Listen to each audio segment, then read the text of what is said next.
We begin with a Fox News alert. Senator Jeff Sessions of Alabama has, at long last, been confirmed as the Attorney General of the United States by a vote of his colleagues in the Senate. The final tally, 52 to 47. Senator Joe Manchin of West Virginia, the only Democrat to back Sessions.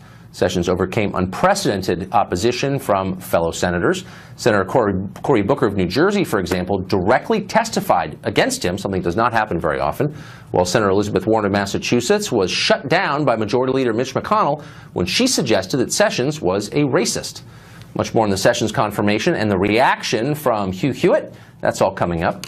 But first, comparing the Trump administration to the Third Reich is apparently so 2 weeks ago. This week, in a new twist, USA Today published an editorial claiming there are alarming similarities between senior White House advisor Steve Bannon and ISIS leader Abu Bakr al-Baghdadi.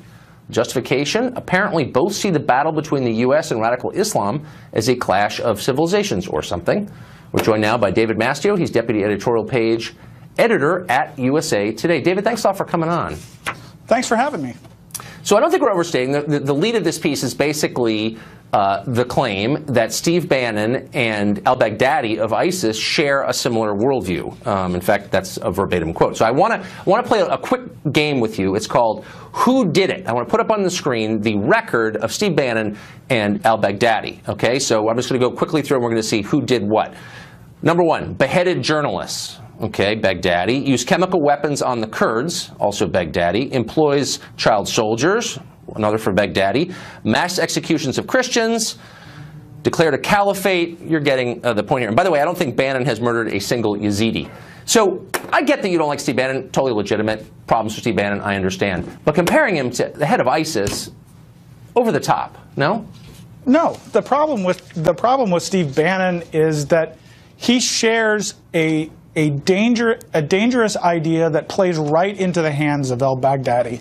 Al-Baghdadi wants the war in the Middle East to be between all of Islam and all of the West. We're at war with a psychotic death cult, a fringe of the Islamic world. And Bannon agrees with Baghdadi that it is war between Islam and the West. We don't need to give Baghdadi that propaganda victory. And when the strategic advisor, the strategic leader of the White House bumbles into giving a strategic victory to our enemies, that's a really big deal. Okay, I guess just a couple of obvious points. One, presumably Baghdadi is talking about a literal war, indeed he's waging one, whereas Bannon is talking about some sort of metaphorical war because he hasn't, as previously noted, done the things we listed on the screen. He hasn't actually committed any atrocities Baghdadi has. Therefore, well, neither it's an entirely different scale. Neither has Barack Obama, neither has Donald Trump, but all three of them are leaders of the United States in our war with this fringe death cult of al-Baghdadi. Right, no, just because they don't pull the trigger doesn't mean that they're not responsible for the war. Well, I mean, Bannon's been there a matter of weeks. I mean, you're not accusing him of atrocities, are you? No, yet? Certainly. Oh, okay. So I want to take your accusation seriously, but I just first want to establish that saying that he shares a similar worldview with the head of ISIS is really disproportionate in scale, and it's overstatement, and it diminishes, I think, your point. That's my view. You disagree. But let's get to what you said here. You're going after him in part for using this phrase in a radio interview. He said, Bannon said, quote, Islam is not a religion of peace, but of submission. Now, I think you'd agree as a journalist that truth is a defense, and as it turns out, the word Islam comes from the Arabic root for the term that means submission. And so why is it out of bounds to say that? It's not out of bounds to say that. And of course, in the piece, we talked about many of his quotes. And of course, that was the first one that you listed. We had our investigators listen to hundreds of hours of his comments on his radio show. And the overarching idea that that the West is at war with all of Islam, that it's not just a fringe death cult of murderers and crazies that we're after, is at the center of his ideas. Okay, and it's destructive. You're skirting a direct question, though, and that is, you listed this after the many hours your investigators, as you just said, listened to his tapes. You came up with him saying, Islam is a religion of submission. And I would just remind you that according to Islamic scholars, including those in this country, that's literally true. So why would you include that in the piece? Why is it offensive to say something that's literally true? What's wrong with that? If that were all that he said, that would just be a statement of fact. But you're included it in a 400-word piece, so like why put that in there? You're completely dodging the central argument, and you're not answering the argument. How is the We've got time. I'm just asking you to respond to something that you wrote and explain it.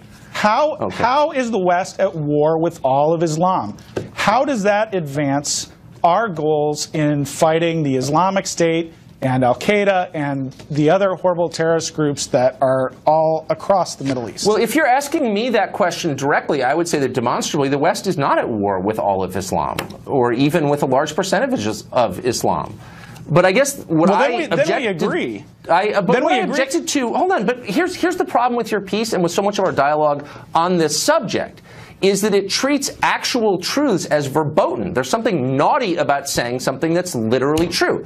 And what's literally true is, as Bannon, and far be it from me to defend Bannon, I'm just telling you this is what he said, and you noted it, he described what Islam literally means. We should be allowed to say that without saying, oh, that's wrong somehow. Moreover, the truth is that ISIS is fighting what it believes is a religious war against the United States and Israel and other primarily Jewish or Christian countries. They see it in religious terms. And why is it wrong to say that out loud? Because, once again, it's true.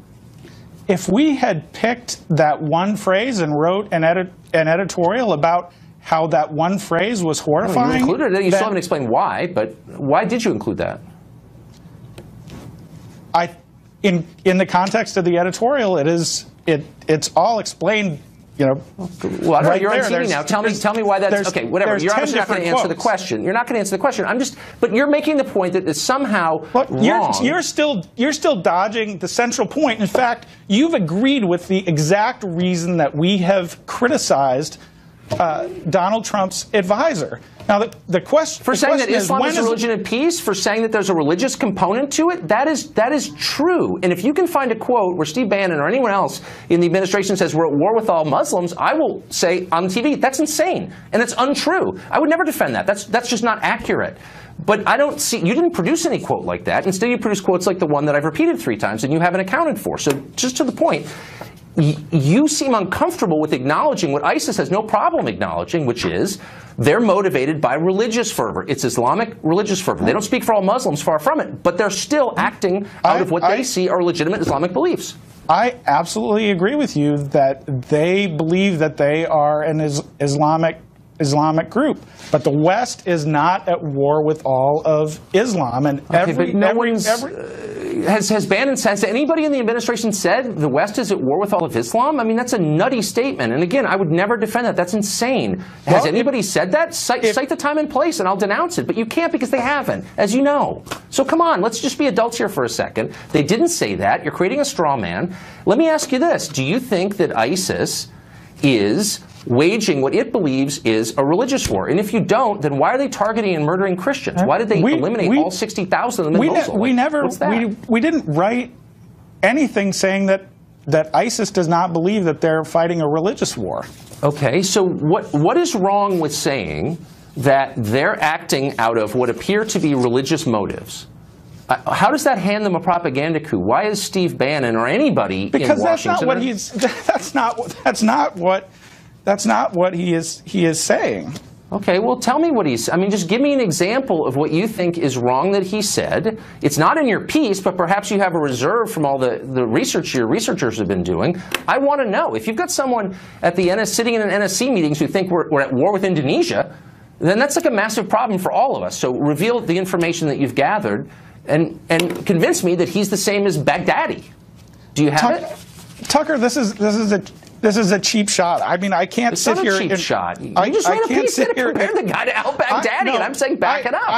I'm one editor on an editorial board. I didn't write this piece. You just made that up. Oh, okay, you didn't write the piece. I'm sorry. I assumed you were coming to speak on behalf of the editorials. If you're on the editorial board, if you don't want to defend the editorial, that's fine. I am here to speak on behalf of the editorial board. And in fact, we told the White House and we told Steve Bannon that we were writing this piece. We sent them emails and asked them to write an opposing view. They chose not to. Okay, whatever. Maybe, I don't know. Maybe they should have. I don't know. I don't run USA Today. So let me just ask you a couple other questions. I'm just interested in them. So the idea is that it's crazy to be worried, and I think you basically say that his dubious theories about clashing global religions, his, quote, overwrought fears. Now, he may have overwrought fears. I don't really know him. Maybe he does. But a lot of Americans are kind of worried about the expressions of Islam they see on the news every night. And they're thinking, if a lot of people like that come here, it's bad for America. You think those are overwrought fears? Why would people have those fears, do you think? Well, I can certainly understand why people think that there's an extreme fringe of Islam that we need to fight. That's something that Republicans and Democrats have agreed for a long time. But in order to thrive, al-Baghdadi and the Islamic State need to convince a broad population in the Middle East that the West is after them. And we don't need to give them that propaganda victory. Okay. I mean, I've heard that a lot, but we've had two presidents in a row, George W. Bush and Barack Obama, both of whom, as you noted, went out of their way to say Islam is a religion of peace, we're not at war with all of Islam. And, they kind of repeated that message like every day for many, many years, 15 years. And yet ISIS still took over a huge portion of the Middle East. And yet they were fought back not with propaganda, but with weapons. So where's the evidence that this kind of we know exactly why the Islamic State took over a big swath of the Middle East. Any listener to Fox News knows why, because President Obama withdrew our troops prematurely from Iraq, and the remains of al-Qaeda in Iraq became the Islamic State. And the civil war in Syria gave them a big opportunity. So just because Barack Obama made a huge mistake is not a good reason for a new administration to come in and add some new ones. You're right. And I agree with you. My only point is, it wasn't because we were insensitive that they hate us. That's all I'm saying. We're out of time. They're telling me I got to stop. David, thanks a lot for coming on. I appreciate it. Thank you for having me. Want to go to tonight's breaking news. Senator Jeff Sessions of Alabama has been confirmed as the Attorney General of the United States. This despite substantial opposition from many senators and grandstanding from Senator Elizabeth Warren. For more details on what exactly happened, we're joined now by Fox News correspondent Trace Gallagher. Trace?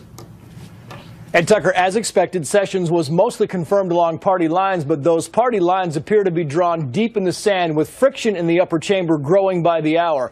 During the confirmation process, Massachusetts Democratic Senator Elizabeth Warren attempted to read a 1986 statement by Coretta Scott King, the late widow of Martin Luther King Jr. The letter opposed Sessions' then nomination as a federal district judge, accusing him of intimidating elderly black voters. Here's what happened. Watch.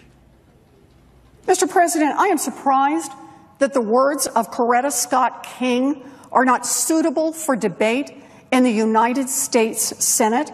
I ask leave of the Senate to continue my remarks. Is there objection? Object.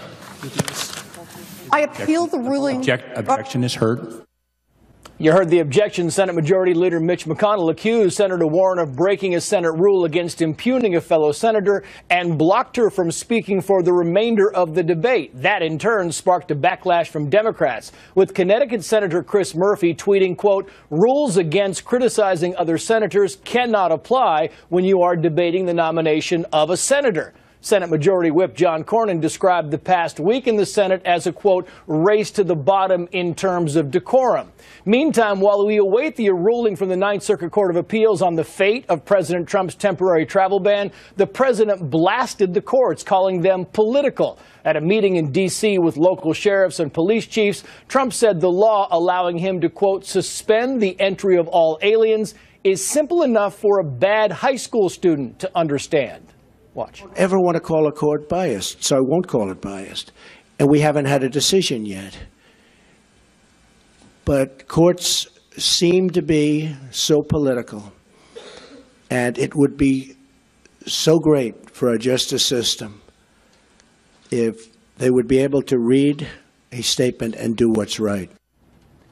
The president previously called federal judge James Robart, who issued the restraining order against the temporary travel ban, a, quote, so-called judge. And a short time ago, President Trump's Supreme Court nominee Neil Gorsuch told Connecticut Democratic Senator Richard Blumenthal that the president's comments on judges are, quote, disheartening and demoralizing. The White House says Gorsuch was merely stating his views. And President Trump stated his views when Nordstrom dropped his daughter's label, tweeting, quote, my daughter Ivanka has been treated so unfairly by Nordstrom. She is a great person, always pushing me to do the right thing. Terrible.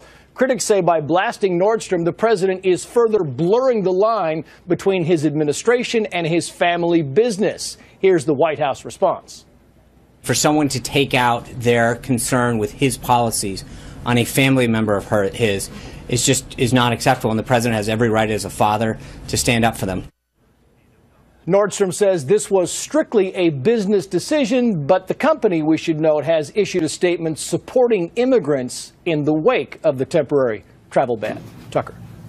Thanks a lot, Trace. Up next, Senator Elizabeth Warren of Massachusetts made herself the champion of the Democrats' opposition to Jeff Sessions. We'll talk to radio show host Hugh Hewitt about what this means for Senator Warren's future. Also, Republicans fought hard to block President Obama's agenda, and now Democrats are determined to take obstructionism to the next level against this president. We'll talk to a House member, a Democrat, who says his party's actually been pretty accommodating despite appearances. That's coming up. Well, the U.S. Senate may not have many rap artists, but it can still have rap-style feuds. The latest one is between Democrat Elizabeth Warren and Republican Majority Leader Mitch McConnell of Kentucky. Earlier this hour, you saw the spat between the two, and McConnell silenced Warren on the Senate floor after she tried to suggest that Jeff Sessions is a racist. Well, the press immediately attempted to turn Warren into a martyr over her silencing.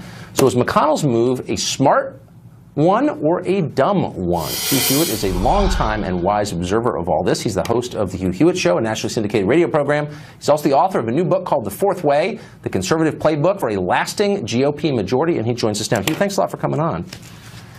Tucker, thanks for having me. So this was, I mean, no one disputes this was within and consistent with Senate rules. But needless to say, the reaction was, you know, Mitch McConnell's a sexist. He can't handle strong women. Was this a wise play politically long term? It's a brilliant move by the leader for a couple of reasons. One, he is trying to restore a chamber that Harry Reid destroyed, Tucker. Harry Reid left almost every Senate tradition in tatters. All of the pillars are down, and they're at each other's throats. And Mitch McConnell, if you read his memoir, The Long Game, he really is a traditionalist. He would like to restore the decorum and the process to the Senate.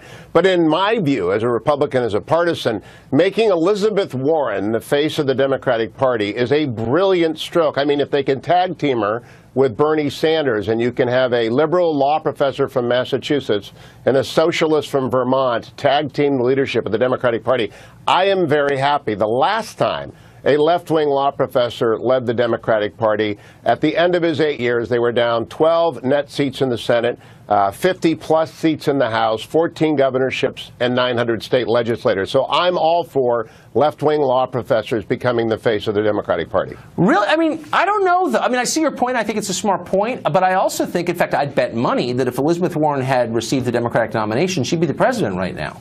Because she is in line with what Democratic voters think. She has a worldview. She can articulate. I don't agree with it.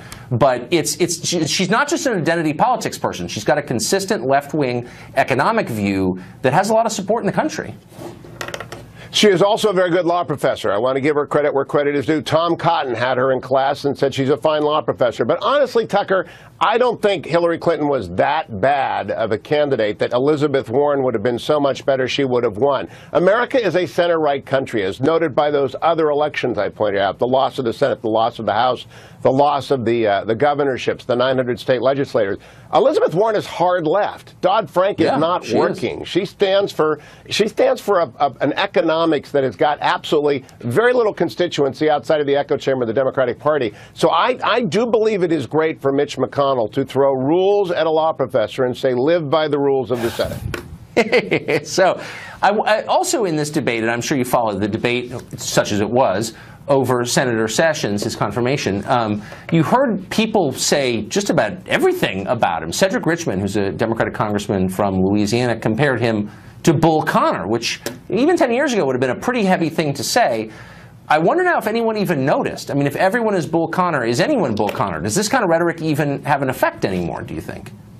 That's the key question, Tucker. It's very dispiriting. I've worked for two Attorney General, Attorney General Bill Smith, Attorney General Ed Meese. They're both fine men. Jeff Sessions is arguably the best prepared man to be Attorney General in the last 50 years. Deputy Assistant U.S. Attorney, United States Attorney, State Attorney General, 4 times the United States Senator on the Senate Judiciary Committee.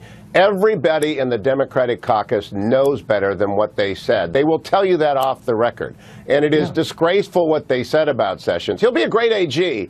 And I just do think all standards have gone, and I blame Harry Reid, who, by the way, also enabled Jeff Sessions to get confirmed by using the Reid rule to destroy the filibuster.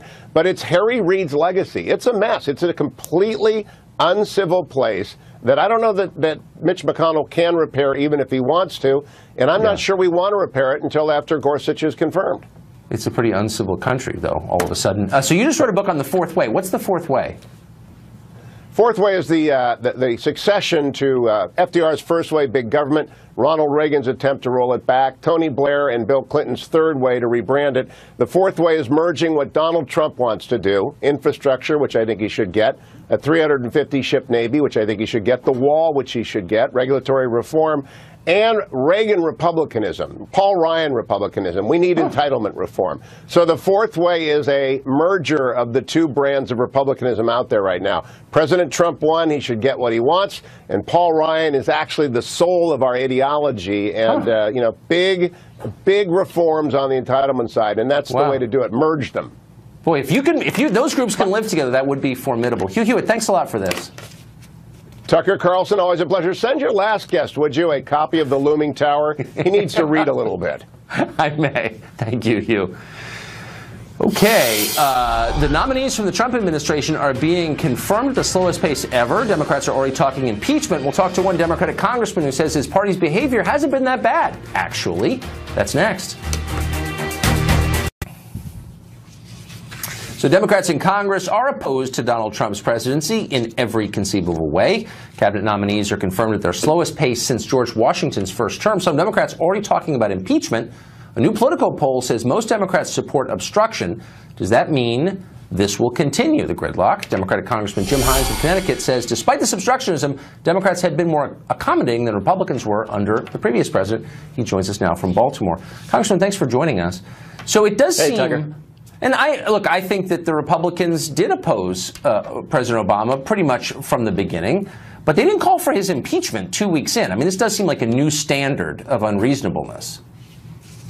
Yeah, but Tucker, the Democrats are not calling for the president's impeachment just because a couple or one or two or three may have. They're not calling for his impeachment. Most of us recognize that if he commits a high crime or a misdemeanor, and oh, by the way, the political realities of this are such that until, and this will happen, but until a majority of the Republicans in the House see him as a political liability, it ain't happening. Yeah, no, I mean, that's true, but still, it says something. So, I mean, just for example, you had these votes, and you had the Senate Minority Leader, Chuck Schumer, voted against Elaine Chao at transportation, who was, of course, married to Mitch McConnell, the Senate Majority Leader. Like, what principle was he upholding by voting against Elaine Chao? Did he really think she was like an extremist or racist or something? Like, what was that? I don't know, but look, I don't know what's in Chuck Schumer's head, but no, there's no question that what used to be a body of great comity, of people working together and showing great deference to each other, is not that anymore. And it's not just Chuck Schumer. Look, a lot of Democrats are still smarting over the fact that Judge Gorsuch, who by all accounts is a widely respected jurist, nonetheless is going to take a seat that Mitch McConnell decided without historical precedent and certainly without rooting in the Constitution that President Obama wasn't going to even get a hearing in the Senate. So, I mean, yeah, it seems to be a pretty ugly place these days, but you can hardly pin the blame on Democrats here. Well, I mean, they share part of the blame, but I think you make a fair point. They didn't even have a hearing on Merrick Garland, and I think they should have. Okay, so I agree with you on that. Right. But what I worry about is that there are a lot of ideas that Trump has that Democrats under normal circumstances would be open to. They say they believe in these things, and yet because they're calling him a Nazi, they won't even talk about them. So just for example, throw a couple. Infrastructure, Canadian drug reimportation, no entitlement reform. I mean, these are things that Democrats have supported for like a generation. Are they going to meet him on these things? Are they going to support them, even though they come from Trump? Yeah, but Tucker, step back a second. Calling him a Nazi? Come on. What if we'd characterize the entire Republican Party as Joe Wilson, who shouted out that the president was a liar? You've always got your loudmouths in both parties. The Democratic Party is not calling President Trump a Nazi. We're calling him profoundly problematic. I sit on the Intelligence Committee. I spend a good part of my day looking at what Russia is trying to do to us and what they did to us in the election, and yet the new president finds it in his day to call out Nordstrom's, to call a judge, a so-called judge, to attack the media, but he hasn't made one critical comment about Russia. I mean, right. I think we've talked about this before. And by the way, if you can actually find evidence that they influenced the outcome of the election, let's do an hour on it, okay? But I want to get to the issue is that really the quick. Standard that they succeeded? It's not that they tried; it's that they succeeded. That's the standard. This is relevant in any way to the lives of anybody other than Democratic congressmen. But we can do a special on it. But let me just get to the policies here. So this is an esoteric one, but it's been up for debate for 20 years. Canadian drug reimportation, the idea that you could buy drugs from Canada, they're cheaper, American-made, but coming from Canada. No Republican's been for this. Trump is for this. Democrats have always said, we're for this. Will they be for it when Trump suggests it? You know, you make a very good and valuable point here, and it's a valuable point because you're absolutely right. Look, coming from Connecticut, where I come from, I am so hungry for an infrastructure plan that helps the fact that, you know, that one of the biggest economic drags in my part of the world is that people can't get to work in the morning. So you know what? Whatever else Trump says, if he gets serious about infrastructure, you almost can't not work with the Republicans to make that happen. And you're right, drug reimportation, any number of things. But the reason this is really disappointing is that when he really goes off the rails, when he starts sort of apparently supporting Russia, when he starts calling out judges, when he starts damaging things like the freedom of the press, the window begins to close. As you've pointed out, you hear it from elements of our party already saying, under no circumstances should you work with this guy. Now, by the way, that's exactly what the Republicans did 8 years ago, so I'm hardly going to criticize that instinct. But it is sad because he has said some things that we would love to work with him on, but by God, he's closing that window pretty rapidly. I mean, somebody whose interest are you serving? I mean, what you're saying is he says naughty things on Twitter, or he doesn't have a lot of self-control. Therefore, I'm not going to work on behalf of my constituents for things I've said for years I was for? I mean, that is, how is that defensible? Did I just say that? I just made the point. I think I used the word I would be really hungry. I think that, you know, try as you might, Tucker, what I said was I would be really hungry to work on infrastructure, to work on some of the things that he's talked about, but the political realities are such that if he keeps behaving the way he's behaving, and look, his behavior appalls Republicans as much as it repulls Democrats. If he keeps doing that, he's gradually closing a window which will make it harder and harder to reach across the aisle. No, look, I have all kinds of needs in my district, and I want to work with a Republican president, but there does come a point, and it's not just being naughty on Twitter, Tucker. It's striking at the very foundations of the freedom of the press, of how the intelligence community serves the president. That's not just being naughty on Twitter. I think the Obama administration actually pulled the phone records of one of our reporters here at Fox because they didn't like what he was reporting. I don't remember a lot of Democrats, you know, passing symbolic resolutions denouncing that on behalf of the free press. Or when the former president attacked us here, and nobody said boo. I can't remember if I spoke up about it. Look, there were things in the Obama administration. But Tucker, try as you might, just because you can find one example of a naughty thing that the other administration did does not justify far more egregious violations. Look, President Obama never called it the failing New York Times. He never even picked on you guys, even though he was more than warranted in doing so. So trying to draw an equivalence here is just absurd. I think I was a little more attentive to the former president's statements on the press, perhaps, than you were. But anyway, I just hope that the issues can rise to the fore. Congressman, thanks for joining us tonight. Thanks, Tucker. Well, dozens of veterans died while waiting for care at the VA facility in Phoenix, Arizona. The deaths caused a national outrage, as you remember. President Obama had this to say at the time. Over the last few months, we've discovered some inexcusable misconduct at some VA healthcare facilities. Stories of our veterans denied the care they needed, long wait times being covered up, cooking the books. This is wrong. It was outrageous. Wrong, outrageous. He was indignant. Various government officials swore the facility would improve. The question is, did it improve? We sent our Will Carr to investigate that. Will, what'd you find? Well, Tucker, they've really had a revolving door of directors there in Phoenix. The latest director tells me that they're making significant improvements, but some of the veterans and whistleblowers we spoke with say that nothing could be further from the truth, and they actually question the latest director and her troubled resume, and they ask if she's really the one who can turn things around. 3 years after dozens of veterans' deaths were blamed in part on a lack of care at the Phoenix VA, one of the original whistleblowers, Brandon Coleman, says recent investigations show the facility is still a disaster. After the scandal hit in April of 2014, money poured into this place like there was no tomorrow. The annual budget was increased over $100 million per year, and yet wait times continue to get worse. Veterans continue to die. Recently revealed internal VA rankings show the Phoenix VA is still one of the worst in the country, raising big questions for its director, Rima Nelson, who took over in October of last year. In your mind right now, on a scale of 1 to 10, overall, what do you think the status of this facility is compared to 2014?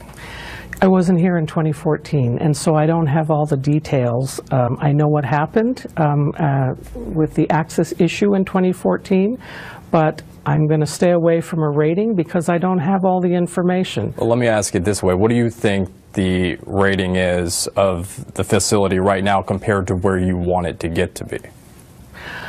Where I want it, well, all of us would want it to be a 10 if the scale is from 1 to 10, but we're not there. Where are you realistically right now? I won't give that number only because we have a lot of work to do still. Nelson is the 7th director to run the Phoenix VA since the scandal broke in 2014. And while she's been tasked to turn things around, she comes with baggage of her own. Nelson ran the St. Louis VA from 2009 to 2013. During that time, the hospital had to notify more than 1,800 patients they had potentially been exposed to hepatitis and HIV after dental instruments were found to be unsanitary. Federal investigators also found a dialysis patient died after failing to get adequate care. Do you understand why after everything that's happened at this facility, veterans would have concerns about what happened in St. Louis? I understand, because if they read the headlines would paint a different story. Nelson says she took action. Then in 2013, she was transferred to the VA facility in the Philippines. When announcing her appointment in Phoenix, David Shulkin, an Obama holdover who's now President Trump's VA secretary nominee, was pressed about Nelson's past. When we looked at these issues, we actually saw a leader who was decisive, acting with veterans' interests. But recent investigations show that problems both before and after Nelson started continue to plague the facility. A recent Office of Special Counsel investigation found at least one veteran's death in 2015 could have been prevented had he received a proper exam. Investigators also found the Phoenix VA continues to struggle with significant wait times. Air Force veteran Ricky Barnes has been receiving care at the hospital for almost 2 decades and says his appointments continue to be delayed or canceled. Appointments are being extended beyond 30 days to 40 days. Right now? Right now. The latest wait time turmoil was brought forward by whistleblower Cuauhtemoc Rodriguez. In January, federal investigators thanked him for his courage, but Rodriguez, who continues to work at the Phoenix facility, says he's now facing fierce retaliation. It's been a living hell. I get excluded from everything. My duties have been stripped from me since day one, since they knew I was a whistleblower. He says that he's been curtailed on the programs that he's working with. I can't give you a specific response because I don't know of any specific action that would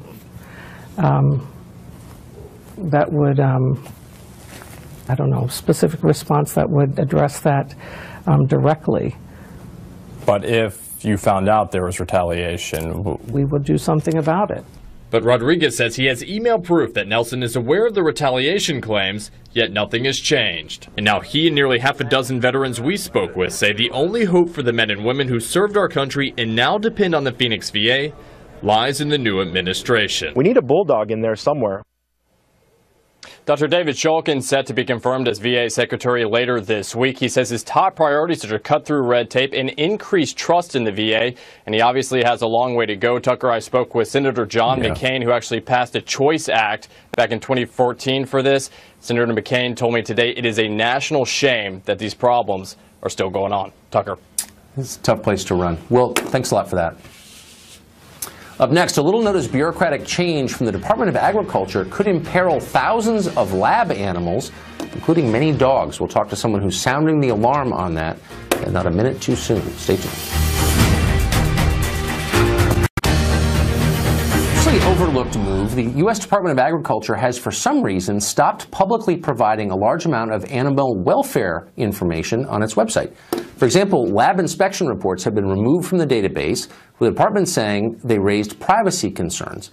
It might sound like a minor bureaucratic shuffle, but animal welfare advocates say thousands of dogs and cats used in animal testing could needlessly die as a result of this.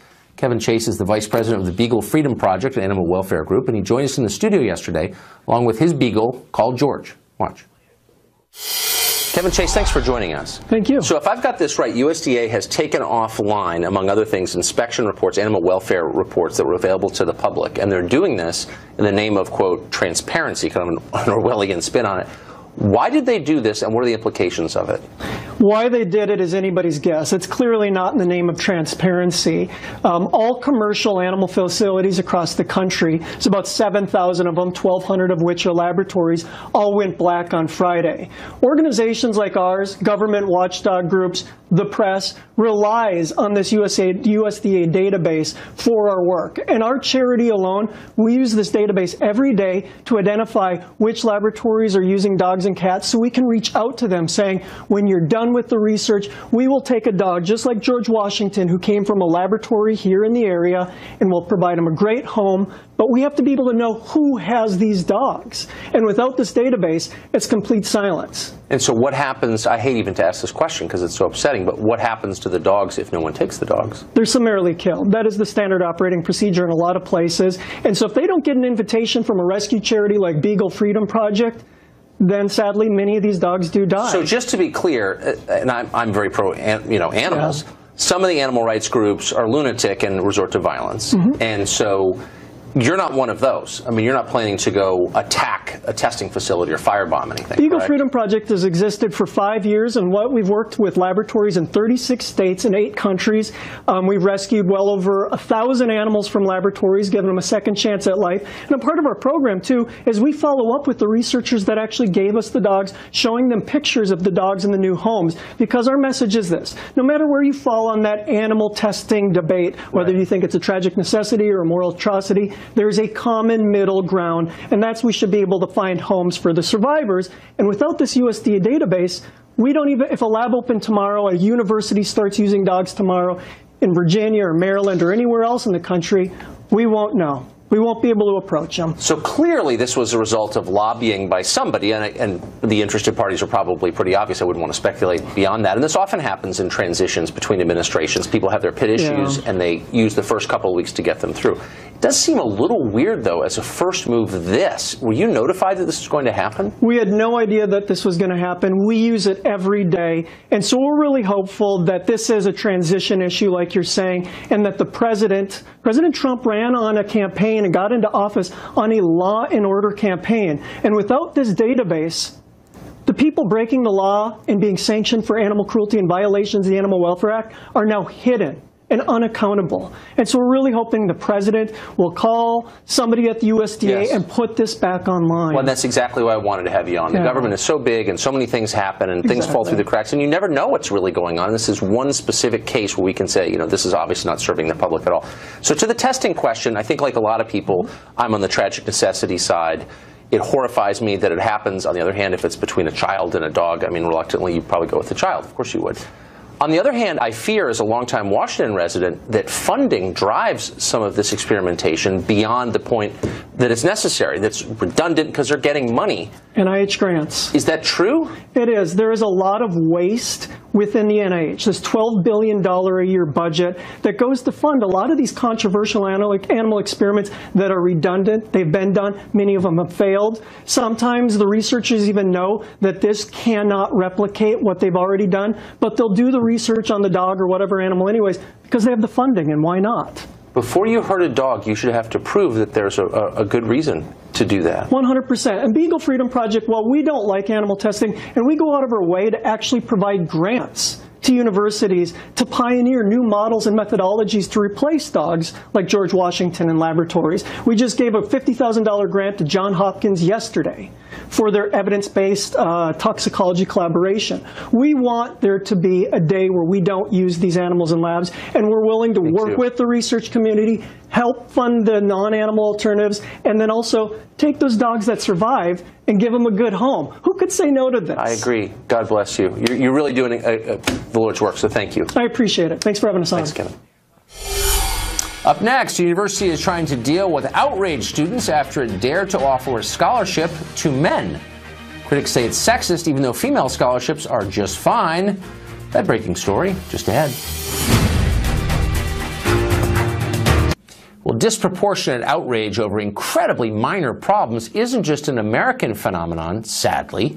According to the Sydney Morning Herald in Australia, several students at the University of Sydney are furious because the university's veterinary school is offering a scholarship aimed at, brace yourself, men. The veterinary school is already 90% female, by the way, and it does offer scholarships for women that nobody objects to. Nevertheless, Imogene Grant, the women's officer on the Student Representative Council, said, quote, to have male-only scholarships is to continue male privilege within society. In other words, clearly sexism will not be eradicated until every male has been driven off campus and into electrical engineering school. That's a report from Australia, and that's it for us tonight. Tune in every night at 9 for the show that's the sworn enemy of lying, pomposity, smugness, and groupthink. The great Sean Hannity is live and starts right now. Have a great night.